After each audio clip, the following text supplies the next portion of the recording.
السلام علیکم ورحمۃ اللہ وبرکاتہ۔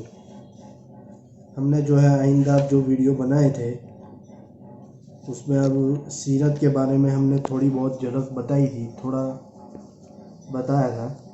اگر سیرت کے اندر پوری جانکاری لینی ہو تو بہت بڑی بڑی کتابیں اس کے اندر مہیا ہے۔ سیرت النبی ہے، سیرت ابن ہشام ہے۔ اب ہم اسلامی اخلاقیات کے بارے میں، ڈسپلن کے بارے میں بتائیں گے کہ ہمارا دین زندگی گزارنے کا کتنا آسان طریقہ ہے۔ اگر یہ چیزیں زندگی میں آ گئی تو پوری دنیا کے اندر امن و امان پھیل جائے گا۔ ایسے قوانین اور ایسی باتیں ہمارے دین کے اندر موجود ہیں۔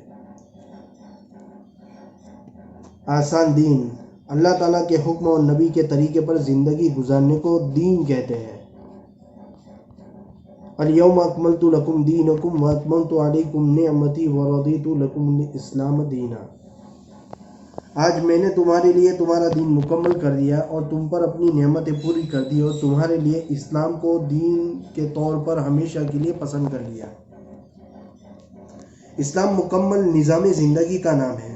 اس میں جہاں دل و جان سے ایک اللہ کی وحدانیت، رسول کی رسالت اور یوم آخرت پر ایمان لانے کا حکم ہے، وہیں 5 وقتہ نمازوں کے اہتمام، رمضان کے روزوں کی پابندی، زکوٰۃ کی ادائیگی اور حج کرنے کا مطالبہ ہے۔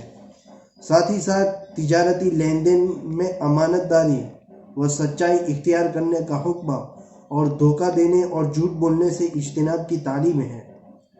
نیز اپنے اخلاق و کردار کو سنوارنے کی بھی تلقین و ہدایت دی گئی ہے۔ اس لیے دین کے مشہور 5 شعبے ہیں۔ ایمانیت، اس سے مراد وہ چیزیں ہیں جن پر ایک مسلمان کو دل سے پکا یقین رکھنا ضروری ہے، جیسے اللہ تعالیٰ کی وحدانیت اور رسول کی رسالت کا اقرار کرنا۔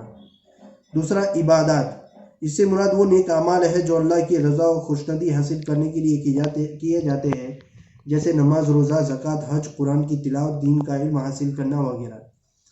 اور معاملات، اس سے مراد خرید و فروخت، تجارت و بزنس، آپسی لین دین اور وراثت وغیرہ کو احکام شریعت کے مطابق انجام دینا ہے، جیسے ناپ تول میں کمی نہ کرنا، امانت میں خیانت نہ کرنا، مال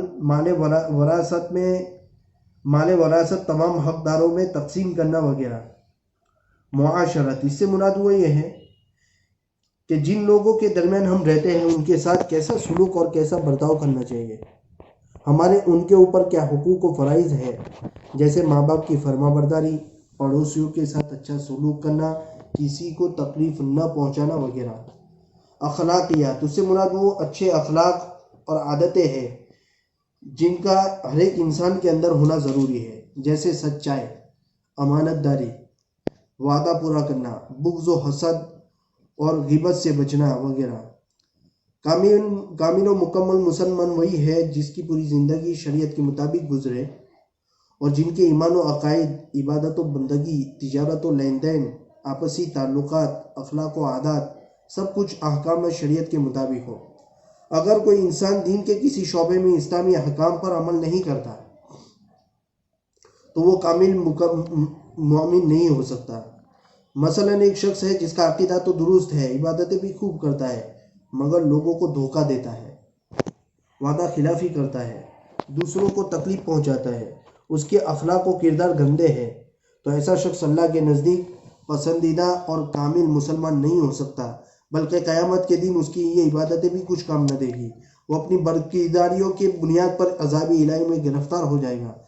اسی لیے اللہ تعالیٰ نے مسلمانوں سے مطالبہ کیا ہے کہ وہ اپنے آپ کو پورے طور پر اسلام کے تابع کر دے اور اپنی زندگی کے مطابق اسلام کے مطابق گزارے۔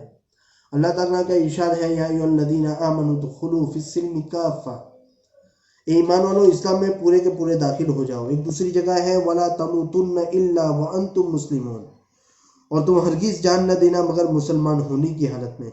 لہذا اپنے عقائد، عبادت و معاملات، معاشرت و اخلاقیات وغیرہ زندگی کے تمام شعبوں کو اسلام کے سانچے میں ڈھال دینا چاہیے۔ اسی میں ہماری کامیابی اور نجات ہے، کیونکہ اللہ تعالیٰ نے اسلام کو ہی ہمارے لیے بطور دین پسند کیا ہے۔ اسی سے اللہ تعالیٰ خوش ہوتے ہیں۔ اسلام کے علاوہ جتنے بھی مذاہب و مذاہب ہے سب باطل اور منسوخ ہے. اب قیامت تک اسلام ہی رہے گا. ہر انسان کی نجات اور کامیابی اسلام ہی میں ہے. اسی کو اختیار کرنے پر پاکیزہ زندگی کا وعدہ ہے اور جنت میں داخلے اور بے حساب رزق کی خوشخبری ہے.